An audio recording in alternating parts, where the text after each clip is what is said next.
जन्माष्टमी से पहले हिंदू पक्ष को कोर्ट से बड़ी राहत मिली है। कृष्ण जन्मभूमि विवाद में हाई कोर्ट ने मुस्लिम पक्ष की याचिका को खारिज कर दिया है। साथ ही कोर्ट ने हिंदू पक्ष की अर्जियों को सुनवाई योग्य माना है। यानी मथुरा केस में अब अयोध्या के तर्ज पर सुनवाई होगी।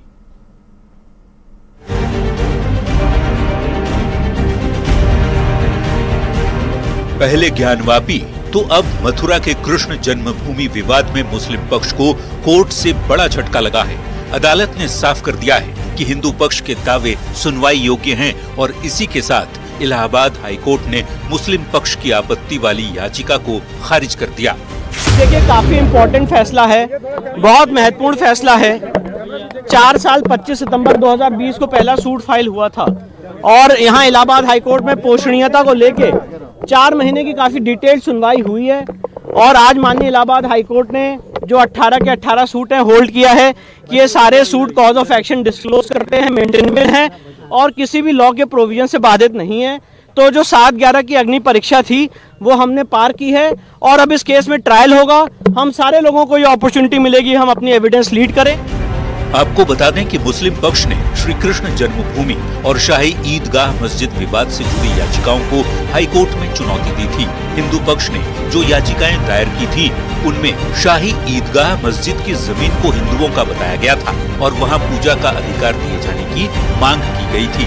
तो मुस्लिम पक्ष ने places of worship act, Waqf act का हवाला देते हुए हिंदू पक्ष की याचिकाओं को खारिज किए जाने की दलील पेश की थी।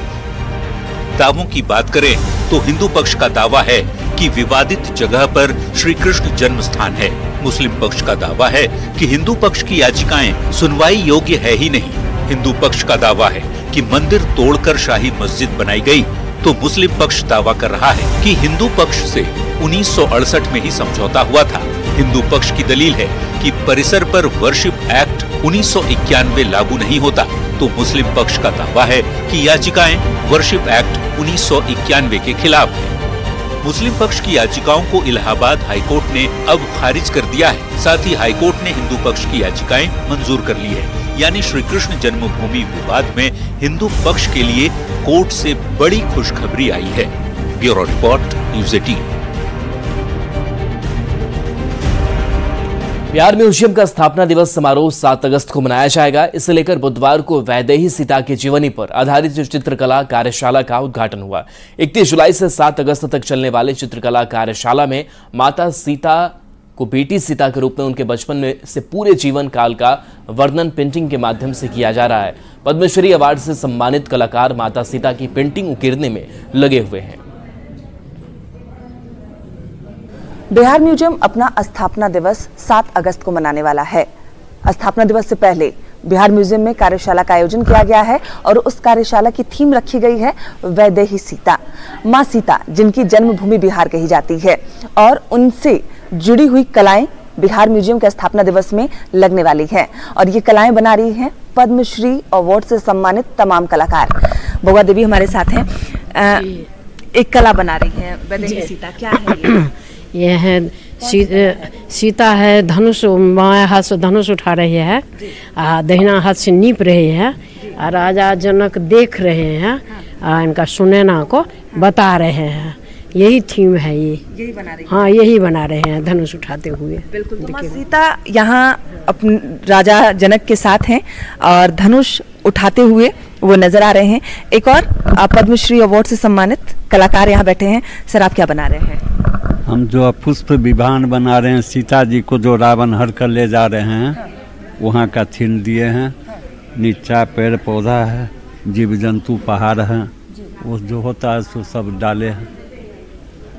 तो ये भी जो तस्वीर है वो यहाँ नजर आ रही है कि कैसे मैया सीता का जब हरण हुआ था वो तस्वीर बनाने की, दर्शाने की यहाँ जो कोशिश है वो जारी है और ये सब कुछ लगने वाला है 7 अगस्त को। एक और पद्मश्री अवार्ड से सम्मानित कलाकार हमारे साथ हैं।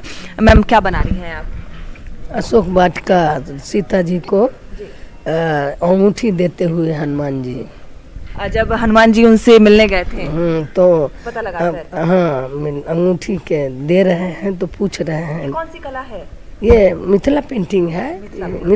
मिथिलेश कुमारी के नाम से ही जाना गया है। एक्चुअली सीता जी के नाम मिथिला में वो जन्म लिए हैं घारा से। और पद्मश्री अवार्ड से सम्मानित कलाकार वैदेही सीता की थीम पर कुछ बना रहे हैं। सर क्या बना रहे हैं आप? ये मेरा थीम है, जैसे राम जी जब सीता लंका पर विजय प्राप्त करके अयोध्या लौटे तो उनका स्वागत हो रहा है, वो अयोध्या एंट्री कर रहे हैं उनको और उनका स्वागत किया जा रहा है, उनके फैमिली मेम्बर्स उनका स्वागत कर रहे हैं और जो शहरवासी हैं, अयोध्या का सीन पीछे में है और शहरवासी हैं वो दिवाली मना रहे हैं खुशी के मारे। और बिहार म्यूजियम का स्थापना दिवस में पद्मश्री अवार्ड से सम्मानित कलाकारों की कलाओं की प्रदर्शनी बिहार म्यूजियम में लगाई जाएगी। विनीता मिश्रा, न्यूज़ 18 पटना।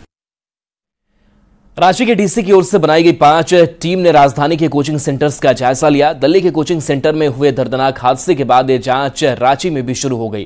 प्रशासन की टीम के साथ नगर निगम और फायर ब्रिगेड की टीम ने भी कई कोचिंग सेंटर का जायजा लिया, पर ज्यादातर सेंटर सुरक्षा मानकों को पूरा करने में फेल साबित हुए।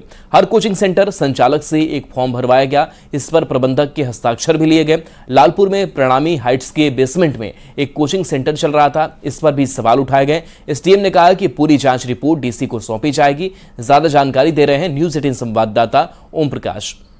दिल्ली में हुए हादसे के बाद रांची जिला प्रशासन भी कोचिंग सेंटरों की सुरक्षा मानकों को लेकर एहतियात बरत रही है और इसे लेकर तमाम तरह की जो जांच है वो की जा रही है। सुरक्षा के मद्देनज़र ये जांच है इस वक्त की जा रही है।